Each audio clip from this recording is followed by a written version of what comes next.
Welcome. In this video, I'm going to show you the updated way to add members to a WhatsApp group. It's a pretty straightforward process, but I'll walk you through each step to make it super clear. Whether you're a seasoned WhatsApp user or just getting started, this guide will help you manage your groups effectively. Let's dive in. First, open WhatsApp on your phone and go to the group chat you want to add members to one. This is the group where you want to include new participants. If you have multiple groups, make sure you select the correct one. Next, tap the group name at the top of the chat screen.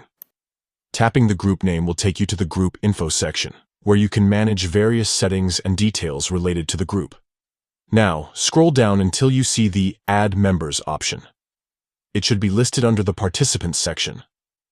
If you don't see it, it might be because you're not an admin of the group, or the group settings might restrict adding members to admins only.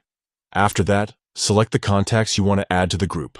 Your contact list will appear, and you can search for specific people or scroll through the list. Tap on each contact you want to include. Finally, tap the checkmark or add to confirm. The selected contacts will be added to the group and they will receive a notification that they've been added. And that's it. You've successfully added members to your WhatsApp group. They can now participate in the group chat and see all the messages and media shared. A couple of things to keep in mind. You need to be an admin of the group to add members, unless the group settings allow all participants to add new people. Also, WhatsApp groups have a limit on the number of participants, which is up to 1,024 members. So make sure you haven't reached the limit. Also, it's good practice to inform people before adding them to a group, to make sure they're happy to join. I hope you found this tutorial helpful.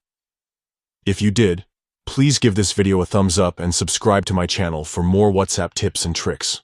Thanks for watching, and I'll see you in the next video.